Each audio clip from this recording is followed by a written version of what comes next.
Hello my dear student, good morning. उम्मीद करता हूँ कि बहुत अच्छा होंगे, स्वस्थ होंगे और पढ़ाई कर रहे होंगे।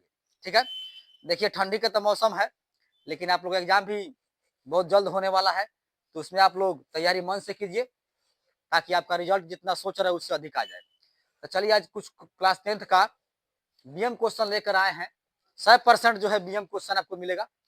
आज का क्वेश्चन बीएम क्वेश्चन लेकर आए हैं, देखिए बोर्ड पर लिख चुके हैं। तो इस क्वेश्चन को हल करते समय आपको बता दें कि मेरे वीडियो मेरे चैनल पर नए होंगे तो क्या करना है, चैनल को सब्सक्राइब जरूर कर देना है। चलिए क्वेश्चन की ओर बढ़ते हैं और वीडियो को अंत तक जरूर देखिए ताकि इसका सॉल्यूशन आपको समझ में आ जाए। चलिए बढ़ते हैं क्वेश्चन की ओर।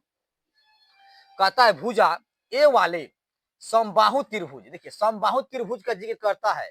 तो समबाहु त्रिभुज का मतलब क्या होता है, जिसकी सभी भुजा बराबर हो, अर्थात तीनों भुजाएं बराबर हो जाए। फिर क्वेश्चन की ओर बढ़ते हैं।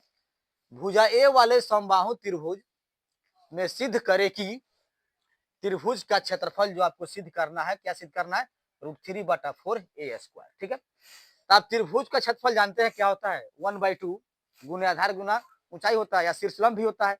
तो देखिएगा सबसे पहले हम करते क्या है कि एक समबाहु त्रिभुज को ले लेते हैं जिसकी भुजा कह रहा है कि ए है।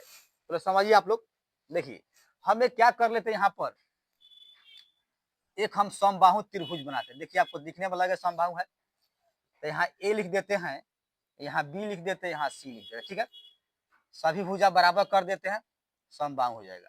इसका जिक्र कर दिया है कि भुजा ए है, तो ए रख दीजिएगा यहाँ से, ए भी ए हो जाएगा और ए भी क्या हो जाएगा, बीसी आपका ए बना लेगा। यह बीसी आपका क्या हो जाएगा, ए हो जाएगा। लेकिन इसमें करना क्या है, आपको सिद्ध करना है √3/4 क्षेत्रफल सिद्ध करना है। ठीक है ना, √3/4 सिद्ध करना है। देखिएगा आप एक फॉर्मूला आपको पता है कि त्रिभुज का क्षेत्रफल जो होता है, माय डियर स्टूडेंट जरा ध्यान देंगे, 1/2 गुने आधार गुना शीर्ष लंब होता है। क्या होता है, शीर्ष लंब होता है, यह आपको पता है। तो आधार तो आपको पता है कि ये है, लेकिन शीर्ष लंब आपको पता नहीं है। ठीक है ना, शीर्षलंब पता नहीं है, तो हम शीर्षलंब पहले ज्ञात करेंगे कि शीर्षलंब कितना आएगा। यदि शीर्षलंब हम निकाल लेते हैं, पता कर लेते हैं, तो इस फॉर्मूला पर हम लाकर रख देंगे, हमारा क्षेत्रफल निकल जाएगा। ठीक है, चलिए आगे बढ़ते हैं। तो यहाँ लिख देते हैं 16। लिखिएगा समबाहु त्रिभुज एबीसी में, लिखिएगा समबाहु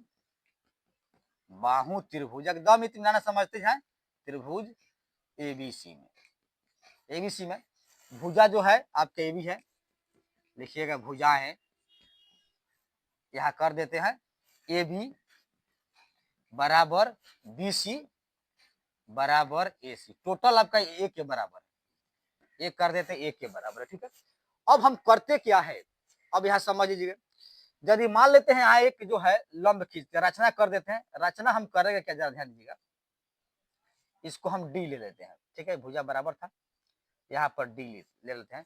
तो ए डी रचना में लिखिएगा, रचना अपना से कर देते हैं। रचना, आखिर रचना क्यों कर रहे हैं, क्योंकि हमें शीर्ष लंब की जरूरत है फार्मूला में, इसलिए हम रचना कर देते हैं। इत्मीनान समझते जाए। तो यहाँ ए डी लंब बीसी खींचा, लिखिएगा रचना में ए डी लंब का साइन है, बीसी खींचा। ठीक है, खींच दिया हमने। अब देखिए जैसे हम एडी लंब बीसी खींचेंगे तब बीसी के मान में चेंजिंग होने वाला है, अर्थात समझे बीसी में आपका ए हो गया, तो हम यहाँ ज्ञात करेंगे बीडी। तो बीडी कैसे निकलेगा, अब जरा हम बीडी के निकाल लेते हैं। अब चूंकि ध्यान देंगे, अब चूंकि लिखते हैं बीडी, बीडी बराबर होगा बीसी का आधा होगा, BC/2 हो जाएगा, यानी बीसी का आधा। बीडी कैसे निकलेगा, दो भाग में बट गया है, अर्थात यह भाग और यह भाग दो भाग में बटा है, तो टोटल आपका बीसी की जो दे रहा है लंबाई मान लेते हैं ए है, तो यहां से हम ए है कर दिए हैं, दिया हुआ है, हमको बीडी निकालना है, तो क्या करेंगे, बीसी का आधा कर दिया है, तो बीसी का आधा। तो आप जानते हैं बीसी क्या है, ए के बराबर है, तो A/2, अर्थात हम कह सकते हैं बाबू कि बीडी आपका रिजल्ट A/2 आ गया। अब देखिए यहां से हम बीडी निकाल चुके हैं, बीडी का मान A/2। ठीक है, अब हम करते क्या है, देखो बाबू यहाँ पर जो है आपका क्या निकलेगा, यह कर्ण हो गया, यह इसका आधार हो गया, यह आपका लंब हो गया। तो इसमें हम करेंगे कि आपका लंब की जरूरत, शीर्ष लंब की जरूरत है, शीर्ष लंब को खोजेंगे। ठीक है, तो समकोण त्रिभुज में लिखिएगा, अब यहां से अब चूंकि लिखेंगे समकोण त्रिभुज ए डी बी में, ए डी बी में, ठीक है। अब यहां से हम क्या कर दिए, समकोण त्रिभुज ए डी बी में कर दिए। तो आप जानते हैं समकोण के सामने वाला भुजा क्या होता है, कर्ण, यह आपका लंब, यह आपका आधार। तो हमें लंब निकालना है, तो यहां से करेंगे क्या, तो लंब आपका एडी है, तो एडी बराबर फॉर्मूला होता है लंब का फॉर्मूला रूट अंडर कर्ण स्क्वायर, ध्यान दीजिएगा, कर्ण स्क्वायर अब माइनस क्या होता है, आधार स्क्वायर, आधार स्क्वायर होता है, ठीक है ना। तो चलिए इस पर आप आगे हम सेट कर देते हैं, ध्यान दीजिएगा। तो लंब आपका एडी निकल रहा है, तो कर्ण है क्या, तो कर्ण यही ना है, समकोण के सामने वाली भुजा आपका कर्ण हो जाएगा, समकोण के सामने वाली भुजा आपका कर्ण।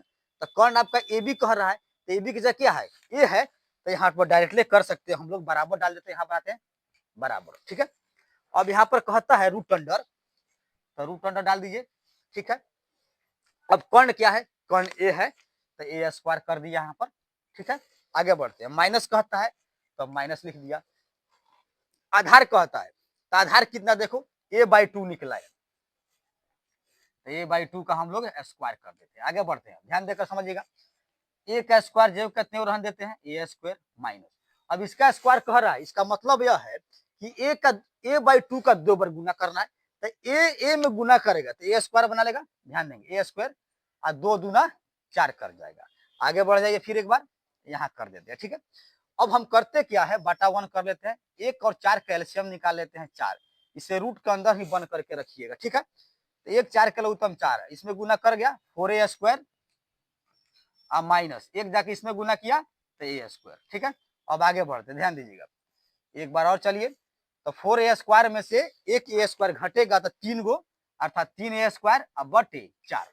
अब समझ लीजिए यहाँ पर क्या होगा, अब 3a स्क्वायर बाई 4, तो देखेंगे आप यहाँ से एक युक्ति हम अपना लेते हैं, मान लेते हैं थोड़ा दी, 3 गुना ए स्क्वायर बाई 4, इसको लिख सकते हैं आराम से हम लोग, 3a स्क्वायर बटे 4 सेम टू सेम आ जाएगा। लेकिन ए स्क्वायर वर्गमूल का नियम है, जब डबल संख्या गुना में रहता है तो एक संख्या बाहर आता है, तो ये डबल है तो ये आप बाहर निकाल सकते हैं। 4 का वर्गमूल क्या होता है, 2 होता है, और रूट 3 का वर्गमूल नहीं निकलता है, तो इसी में आप रख दीजिएगा।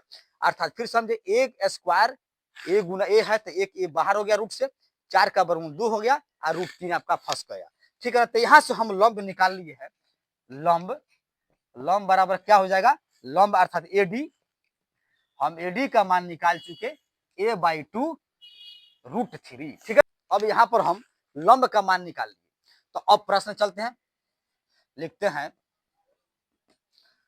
अब चूंकि आप जानते हैं त्रिभुज, अब एबीसी का क्षेत्रफल निकालते हैं, त्रिभुज एबीसी का क्षेत्रफल इक्वल टू, आपको फॉर्मूला याद होना चाहिए, 1/2 गुना आधार गुना शीर्ष लंब होता है, क्या होता है, शीर्ष लंब। यहाँ फॉर्मूला आप दर्ज कर दिए हैं, तो 1/2 लिखते हैं गुना आधार, आधार आपका क्या है, बीसी का आधार क्या ए है, तो ए सेट कर दीजिए, गुना शीर्ष लंब अभी निकाल है, लंब का मान यहाँ पर a/2 रूट 3, ठीक है ना, यही था ना, यहाँ शीर्ष लंब या लंब बात एक ही होता है, a/2 रूट 3 आ गया। अब करते क्या, हम देख लेते हैं, ऊपरला फेज से गुना कर लेते हैं, तो एक तो ए गुना किया तो ए स्क्वायर रूट 3 आ गया, अब बाटा में क्या 2 दूना 4, तो हमें सिद्ध क्या करना था, जरा ध्यान देंगे आप लोग, रूट 3/4, तो रूट 3/4 लिख सकते हैं, रूट 3/4 गुना ए स्क्वायर, या इसके दूसरे फॉर्म में लिख सकते हैं रूट 3/4, यह गुना में हो जाएगा ए स्क्वायर, ठीक है ना।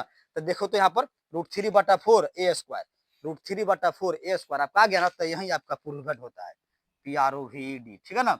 तो यही जो है प्रूफ करने के लिए क्वेश्चन दे रहा था, आपके सामने आपको प्रूफ कर दिए हैं, ठीक है ना। तो यदि वीडियो अच्छा लगा है तो क्या करना है, वीडियो को लाइक करना है, शेयर करना है, कमेंट भी करना है, और यदि मेरे चैनल पर नए होंगे तो क्या करना है, चैनल को सब्सक्राइब भी कर देना। तो मिलते हैं एक और बीएम क्वेश्चन के साथ आप लोगों के साथ कल।